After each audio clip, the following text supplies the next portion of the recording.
The heart monitor in the abandoned wing had been beeping for 3 hours, tracking vitals for a patient who died 20 years ago. Chloe Martinez had been warned about the night shift at St. Catherine's Hospital. The other nurses called it the graveyard shift for more reasons than just the hours. But as a newly licensed RN drowning in student loans, she couldn't afford to be picky about assignments. The pay differential for overnight work was too good to pass up, even if it meant walking through dimly lit corridors where the fluorescent lights flickered like dying fireflies. It was her 3rd week when the alert started. The first time, Chloe was restocking supplies in the ICU when her tablet chimed with an urgent notification. Patient in room 237W showing irregular heart rhythm. Most showed steady, rhythmic patterns from the sleeping patients throughout the hospital. What's with room 237W? I keep getting alerts, but I thought the West Wing was closed. But there, in the bottom right corner, was a display labeled 237W, showing an erratic heartbeat that pulsed angry red against the black background. She frowned at the screen. The West Wing had been sealed off for renovations since before she started working there. According to the charge nurse, it had been closed for months, so always escalating vitals that suggested a patient in severe distress. The evidence was undeniable. Someone or something in room 237W was dying over and over again, and only her tablet seemed to receive the distress calls. Each night, the electronic cries for help grew more desperate. All she could find were vague references to renovation delays and structural concerns. 11:47 p.m. Room 237 West, showing signs of respiratory distress. Then, just 15 minutes later, another patient in room 237W, cardiac episode imminent. The few older nurses she asked would change the subject or claimed they couldn't remember anything specific. But whenever Chloe tried to show someone else, the notifications would vanish as if they'd never existed. The construction barriers blocked the main hallway, but her keycard worked on the side access door. It clicked open with a sound that seemed to echo forever in the darkness beyond. The West Wing only goes up to 235, and it's been empty for 2 years, not months. Asbestos remediation. No bed, no furniture, only bare walls and a floor covered in plastic sheeting. But there, plugged into a wall outlet that shouldn't have had power, was a heart monitor. Its screen glowed bright green in the darkness, showing vitals that climbed higher and higher. 165 BPM. 170, 180. She squinted at Chloe's tablet. You sure that's what it says? No patient, no leads, no wires, except the power cords snaking across the floor. Yet the readouts were crystal clear, tracking someone's desperate fight for life in real time. She assumed it was a system glitch and dismissed the alert. The breathing continued, labored, desperate gasps that seemed to come from everywhere and nowhere at once. She stumbled backward toward the door, but stopped when she heard it. The alert notifications were coming rapid fire now, each one more urgent than the last. As she got closer to the monitor, the heart rate spiked even higher. 190, 200, 210. But as she walked toward the West Wing, her hands trembled for the renovation before the wing was sealed. A young patient named Marcus Webb. Sandra's voice broke. He died during a night shift. Cardiac arrest. New alert. Room 237W patient requires immediate assistance. The night nurse on duty. She never heard his call button, never saw his vitals spike. The heart monitor in the empty room was unplugged. Its screen dark and silent.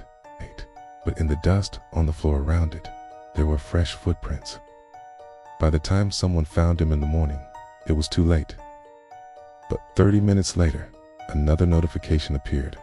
Room 237W, patient experiencing tachycardia, heart rate 110 BPM and climbing.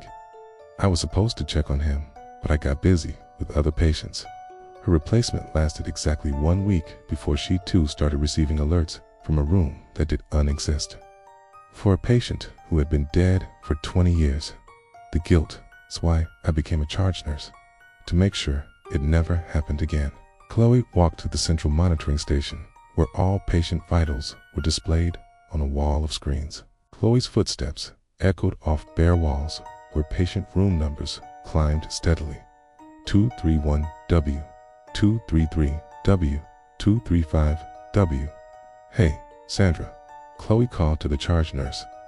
Sandra looked up from her paperwork, her weathered face creased with confusion. 237W. "Honey, there's no room to 37W." But when Chloe looked down, the screen showed only her regular patient assignments. No alerts, no room 237W. The beeping became a shriek of electronic panic. "Must have been a glitch," she mumbled. But Sandra's expression remained troubled. Between gasps, she tried to explain what she'd seen, but Sandra's face had gone white. The alerts came again the next night, and the night after that. Always the same room number. By her fourth night, she'd started taking screenshots. The screenshots showed increasingly frantic vital signs. Its heart rate spiking from 90 to 120 to 150 beats per minute. Blood pressure dropping dangerously low. Oxygen saturation plummeting. Chloe tried researching the West Wing's history during her breaks, but the hospital's records were frustratingly incomplete. On Friday night, the alerts started earlier than usual. This time, Chloe didn't hesitate. She grabbed her master keycard and a portable oxygen tank, telling herself she was just being thorough. The corridors grew colder as she approached the sealed entrance. Emergency lighting cast everything in a sickly yellow glow. The air smelled of dust and something else. Something organic and wrong, like flowers left along in stagnant water. And then, impossibly, 237W. The door stood slightly ajar, and from within came a sound that made Chloe's blood freeze. The rapid, panicked beeping of a heart monitor. She pushed the door open.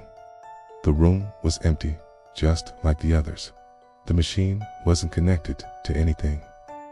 Chloe approached slowly, her tablet clutched in her sweaty palm. The beeping was so fast, it almost sounded like a continuous tone. She reached out to touch the machine to see if it was real. And the moment her fingers made contact with the plastic casing, the readouts flatlined. The room plunged into absolute silence. Then, from somewhere behind her, came the sound of ragged breathing. Chloe spun around, her heart hammering against her ribs, but the room remained empty. Voice, weak and pleading. "Please, ... don't let me die alone again, ... The heart monitor erupted back to life, but this time the numbers were impossible. 300 BPM, 400, climbing beyond any rate a human heart could sustain. Chloe ran.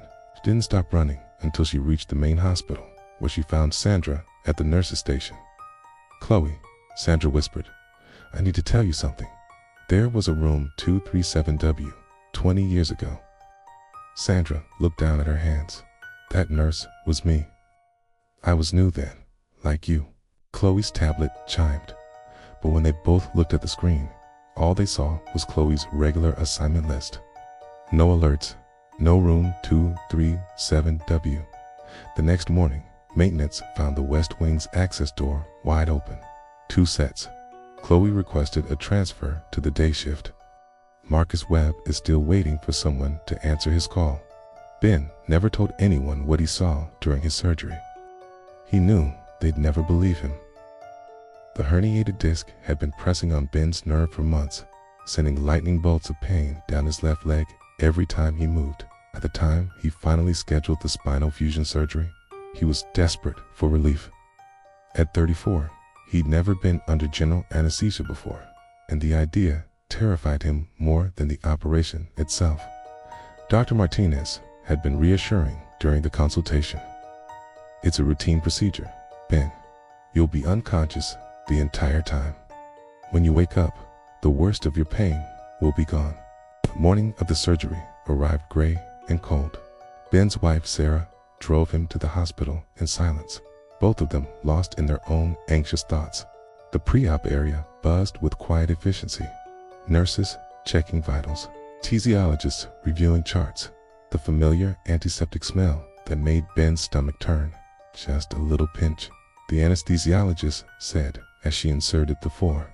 Count backwards from 10 for me. His body was a prison, and he was trapped inside, conscious but unable to signal his distress.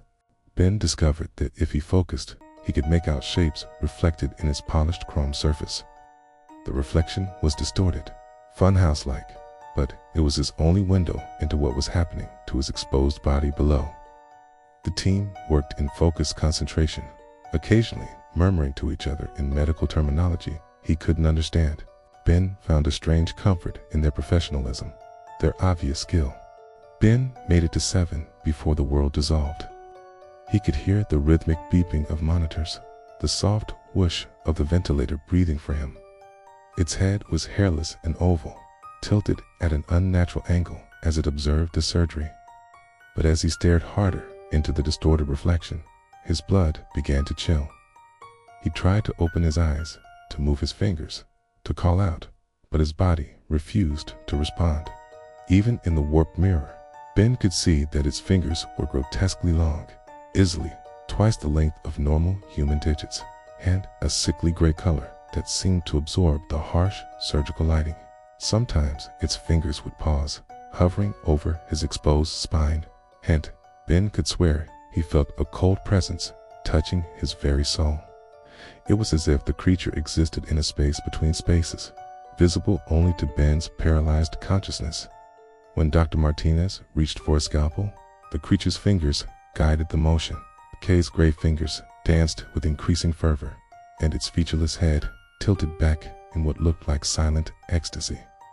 Sarah was there, relief flooding her face when his eyes opened. Dr. Martinez stopped by to report that the surgery had gone perfectly, better than expected. In fact, he never wanted to know if something else had been left behind in his spine, something gray and hungry that had found a new home. His movements had been unusually precise, almost supernaturally so. Ben understood with growing dread that this thing wasn't just observing or guiding the surgery. It was feeding on it somehow, drawing sustenance from the violation of his opened body. The surgery had been a complete success. The doctor made an incision. Those long gray digits traced the same path through empty air as if conducting an invisible orchestra. Panic flooded through him as he realized what was happening. Dr. Martinez seemed completely unaware of the presence standing directly behind him, but his hands moved with an eerie precision that no longer seemed entirely his own. Its eyes, if they could be called eyes, were deep black voids that reflected the surgical lights like oil. For one terrible moment, those empty sockets seemed to focus on the light above. And Ben had the horrifying realization that it might be looking directly at him through the reflection. He was awake, fully aware, but completely paralyzed, teed, but something went wrong. Ben's consciousness returned like surfacing from deep water, slowly, then all at once. The anesthesia awareness was a nightmare he'd read about, but never imagined experiencing. Their gloved hands moved with purpose, adjusting instruments, making careful incisions. Ben tried to feel the pain he knew should be there, but the paralytic drugs had severed all sensation below his neck. Above him, the massive surgical light cast its harsh glare downward. In the warped reflection, he could see Dr. Martinez and his surgical team working with practiced precision. For what felt like hours, he watched the silent ballet of surgery in the curved mirror above. Then he saw the third figure. At first, Ben thought it was another member of the surgical team, perhaps a resident or another surgeon who'd entered the operating room. The figure was impossibly tall, standing directly behind Dr. Martinez. Its limbs were elongated, stretched beyond human proportions. The thing wasn't wearing scrubs. It wore nothing at all. Its pale, stretched skin mottled with dark veins that pulsed with some alien circulation. But what made Ben's silent scream echo in his trapped mind was what those gray fingers were doing. They were moving in perfect synchronization with Dr. Martinez's hands, hovering just inches above the surgeon's gloves. Ben watched in frozen horror as the entity's fingers danced above every instrument, every suture, every careful movement. The creature's head turned slowly, scanning the operating room with predatory patience. The surgery continued for what felt like an eternity. Ben could only watch as the gray-fingered puppet master guided every aspect of his operation, his movements becoming more confident, more invasive. Other members of the surgical team moved in and out of his limited field of vision, but none of them seemed to notice the towering figure that stood among them. As the surgery neared its end, the entity's movements became more pronounced, almost celebratory. The last thing Ben remembered before darkness claimed him again was the creature turning its eyeless face directly toward the surgical light, its mouth opening to reveal rows of needle-sharp teeth in what might have been a smile. Ben woke in recovery 3 hours later, his throat raw from the breathing tube, his back stiff with fresh sutures. The pain in Ben's leg was gone, just as promised. But Ben never scheduled the recommended follow-up imaging.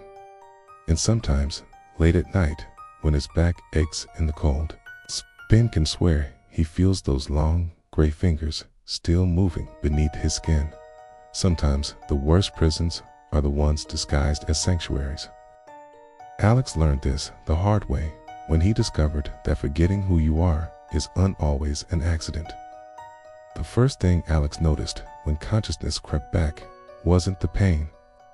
It was the smell, antiseptic mixed with something else, something sweet and cloying that reminded him of wilted flowers.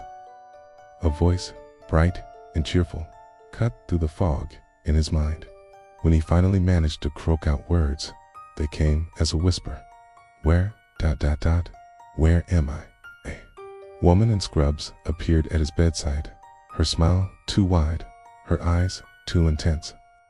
We were so worried about you, sweetheart. His eyelids felt heavy, weighted down by what felt like lead, but he managed to force them open to harsh fluorescent lighting that made his head throb. Oh, thank goodness, you're awake. You were in a terrible car accident. Hit and run. But don't you worry, you're going to be just fine. Alex tried to speak, but his throat felt raw and scratched. You're safe now, the nurse said, adjusting something on the IV drip beside his bed. But don't worry, we'll help you remember everything. We have your whole life documented here.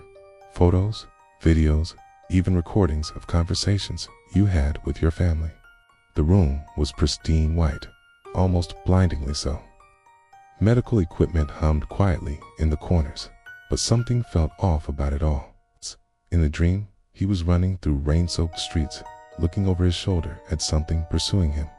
He could taste copper in his mouth, feel his lungs burning as he gasped for air. And there was a name, a single name that echoed in his mind like a bell.